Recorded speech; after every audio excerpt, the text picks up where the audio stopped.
شہید کربلا ہے یہ، رسول کی دعا ہے یہ۔ نماز سارے دنیا کے امیر غریب مالدار فقیر چھوٹے بڑے سب پر ہے، اس کی معافی اللہ نے کوئی نہیں رکھی، نہ اس میں کوئی گنجائش رکھی ہے۔ روزے میں بھی گنجائش ہے، بیمار ہو تو بعد میں رکھ لینا، ایسے بیماروں کے رکھ ہی نہیں سکتے، چلو بالکل ہی معاف کر دیا۔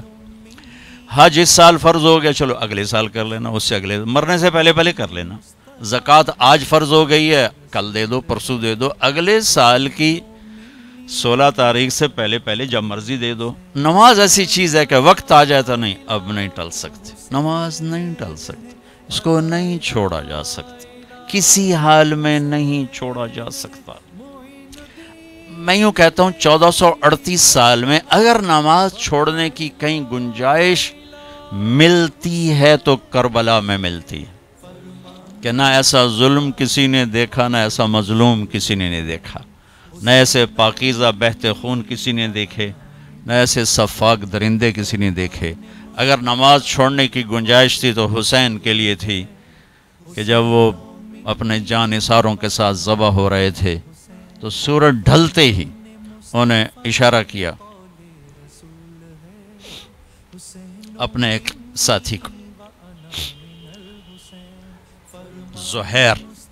زہیر بن القین، فرمایا کہ شمر سے کہو مجھے نماز پڑھنے تھی۔ اب سارے مالدار لوگ بیٹھے ہو، میٹنگ تھی نہیں پڑھ سکی، وہ مصروفیت تھی نہیں پڑھ سکے، آنکھ نہیں کھلی نہیں پڑھ سکی۔ ٹھیک، اللہ کی بارگاہ میں معافی بہت ہے، معافی بہت ہے۔ آج توبہ کر لے سب معاف، ابھی توبہ کر لے پچھلے سب معاف ہے۔ معاملہ کریم ذات سے ہے، کسی دنیا کے بادشاہ سے نہیں ہے کہ وہ گناہ کو معاف نہیں کرتا، وہ بہت معاف کرتا ہے۔ لیکن بھائیو، موت سے پہلے غفلت سے نکل آئیں تو سستا سودا، غفلت میں چلے گئے تو مرے گا۔ تو اس سے کہا کہ اس سے کہو میں نے نماز پڑھنی ہے۔ اللہ کی قسم، یہ چھوٹا سا مجموعہ نماز اس وقت نہ بھی پڑھتا تو ان کے جنت کے فیصلے ہو چکے، کیونکہ امام علی مقام جنگ سے پہلے اونگ آ گئی، نیند آ گئی، اندر میں اتنا اطمینان کہ موت دستک دے رہے ہو، اونگ آ گئی، آنکھ کھلی تو ہنسنے لگے، مسکرانے لگے۔ تو بہن نے پوچھا یہ کون سا مسکرانے کا وقت؟ حضرت زینب فرمان لگے اللہ کا نبی کی زیارت ہوئی، کہہ رہے ہیں بیٹا میں لینے کے لیے آ چکا، تو اب یہ نماز نہ پڑھتے تو کیا مسئلہ تھا؟ لیکن امت کے لیے پیغام ادھورا رہ جاتا کہ چھوڑی جا سکتی، نہیں، یہ نہیں چھوڑ سکتی۔ تو انہوں نے شمر سے کہا بھائی نماز پڑھنی ہے، تھوڑا جنگ روکو۔ تو شمر نے کہا کہ جنگ نہیں روکے گی، پڑھو یا نہ پڑھو۔ تو انہوں نے واپس آ کر عرض کیا کہ وہ کہہ رہے ہیں کہ جنگ نہیں روکے گی۔ تو پھر وہ کہتا چلو ٹھیک، اللہ کے حوالے۔ انہوں نے فرمایا نہیں، پھر نماز نہیں چھوٹے گی، آدھے ان سے جنگ کرو، آدھے نماز پڑھو۔ کتنے رہ گئے تھے ظہر تک؟ 50-55 باقی رہ گئے تھے، کہ آدھے جنگ کرو آدھے نماز پڑھو۔ آدھوں کو سامنے کھڑا کیا، آدھوں نے نماز پڑھی۔ پھر جو سامنے تھے انہوں نے جا کے نماز پڑھی، انہوں نے جا کے جنگ کی۔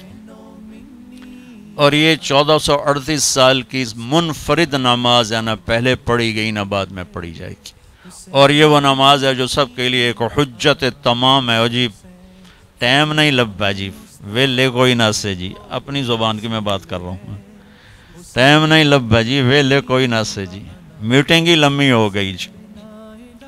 تو بھائیو، یہ نہ سادات کو معاف ہے، معاف ہوتی تو سب سے پہلے حسین کی معافی ہوتی۔ میں کہا نہیں، سجدہ دوں گا چاہے میرے سر اتار دو، سجدہ دیا جائے۔ کیا انہوں نے نماز پڑھ کے دکھائی اپنے اللہ کو؟ جب انہوں نے سجدے میں سر رکھا ہوگا تو کیا زمین کی آہ و بکا ہوگی، اور ان کی تکبیر سے کیا فضا گونجی ہوگی۔ اور عصر سے پہلے سب کے سر کٹ کے نیزوں پہ چڑھ چکے تھے، عصر کی نماز کا وقت ہی داخل نہیں ہوا تھا کہ سب اپنے مالک کے پاس پہنچ چکے تھے۔ تو یہ فرائض ہیں جس میں سے صرف نماز میں گنجائش نہیں، باقی سب میں گنجائش۔ لا الہ الا حسین ہے، عطا الہ الا حسین